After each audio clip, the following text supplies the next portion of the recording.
paz do Senhor. Hoje nós vamos falar um pouquinho sobre Neemias.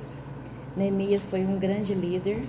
Ele buscou ajudar o seu povo e sabemos que o tema hoje será reformar e renovar. Reformar para que possamos ser usados como instrumento na mão de Deus. Deus quer que o desejo do coração de Deus é que nós sejamos um reformador. Deus quer que nós possamos ser pessoas assim.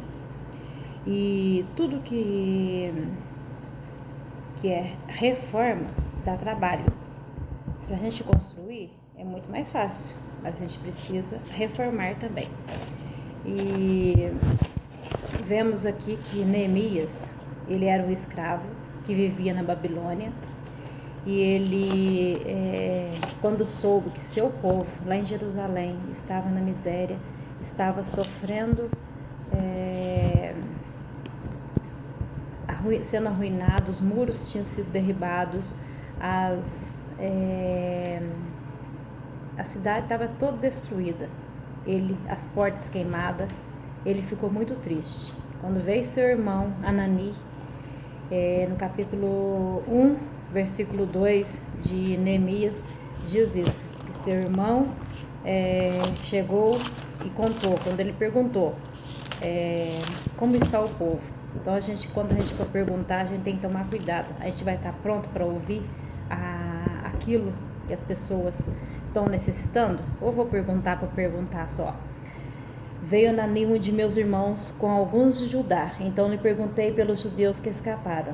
E aí ele fala: o restante que não foram exilados estão lá e estão na miséria e desprezo. Os muros de Jerusalém estão derribados e as suas portas queimadas. Então ele perguntou e ele viu a resposta, era essa. E quando a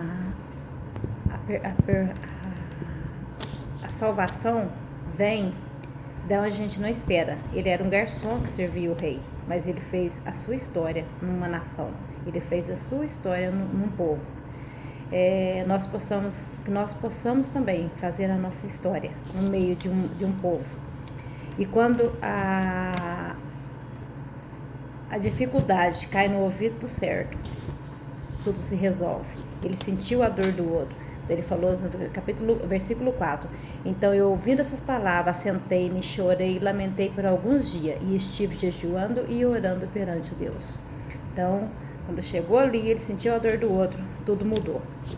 A motivação que ele tinha era para tirar o povo de Jerusalém da vergonha, porque o povo estava sendo envergonhado. Reforma é dar uma forma ao que já existe. Avivamento é voltar a ter vida. Nunca vai encontrar um avivamento se não tiver uma reforma. E vamos ser pessoas que sejam especializadas em resolver problemas. Vai ter muito problema. Nós nunca devemos fugir dos problemas. Vai ter muito, mas a gente vai poder fazer, ajudar. Neemias era um escravo que vivia alegre. Então, o dia que ele esteve triste, o rei fala para ele assim: por que está triste o teu rosto? Se não está doente, o que você tem? Aí ele falou: como que eu posso estar feliz se o meu povo está lá sofrendo, o meu povo, a casa de meu pai está destruída? Aí o rei falou para ele: pede o que você quer. Naquele momento ele falou: ai Deus, preciso de uma sabedoria. E ele falou para o rei: peço que se o senhor puder, for do teu agrado e teu servo, e me envie ajudar para a reconstrução, para reedificar os muros. E o rei falou para ele: quantos dias você vai? Quantos dias você vai gastar? Ele deu um prazo. Então ele não saiu assim sem mais sem menos. Ele fez o tempo, ele imaginou um tempo que ele ia gastar e ele foi. E ele precisava de estratégia, ele precisava de cartas para que ele era um escravo, ele tinha que passar de um lugar para o outro, então uma cidade para outra, ele precisava de carta e ele teve as cartas do rei. E ele precisava também de carta para Asaf, que era o guarda das matas do rei, que ele precisava de madeira para a reconstrução. Então a gente precisa ter estratégia. Então ele soube usar toda a estratégia.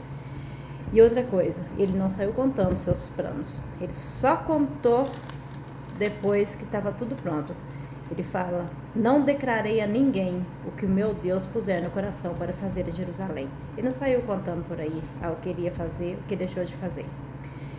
E quem paga o preço fica na história, tem seu nome na memória. Ele pagou o preço.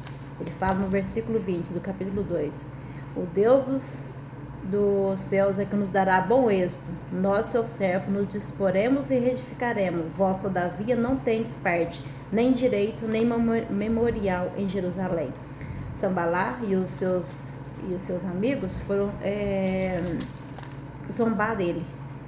E aí ele fala: o bom Deus vai me dar vitória, mas só que vocês não terão êxito, vocês não terão memória. E não teve mesmo memória. E Neemias ficou na história. E ele também falou para o povo, quando começou a construção: uma mão segura a arma e a outra mão trabalha. Tem que ficar atento, porque o adversário está por aí. Ele anda ao nosso derredor, mas devemos vigiar e orar. E ele fala para o povo: não tenhas medo, lembrai-vos do Senhor, que é grande e temível.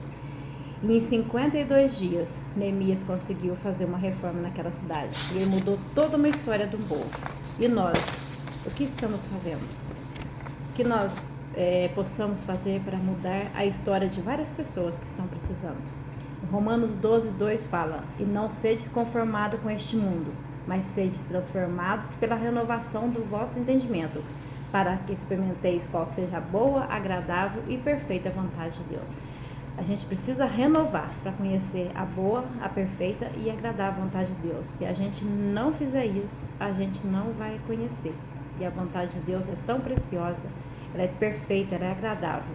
Por isso nós devemos conhecer. E a vontade dele é que nós sejamos pessoas que estejam dispostos a sentir a dor do outro e disposto a ajudar o outro. Deus quer levantar pessoas para reformar e outros para avivar. O que nós seremos? Seremos reformadores ou seremos os avivadores?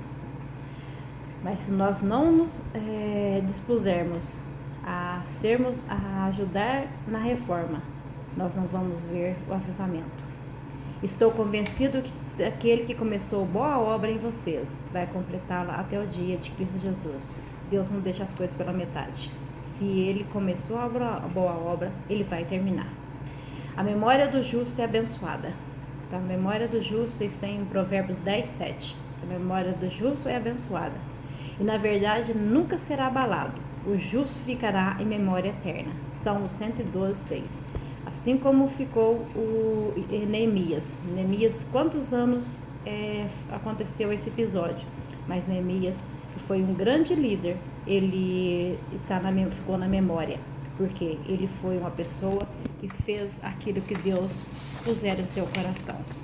E nós temos feito aquilo que Deus tem propósito para a nossa vida? Aquilo que Deus tem para que nós façamos? Vamos fazer com que as pessoas sejam transformadas, sejam reformadas. Nós precisamos reformar onde nós estamos, nosso trabalho, nossos estudos, nosso lar, e para isso que Deus tem nos colocado ali. Então, que nós possamos estar sempre reformando, dar forma ao que já existe, para que possamos ver o avivamento acontecer. Deus quer usar a você, Deus quer usar a mim, para que nós possamos fazer a sua obra e fazer a sua vontade.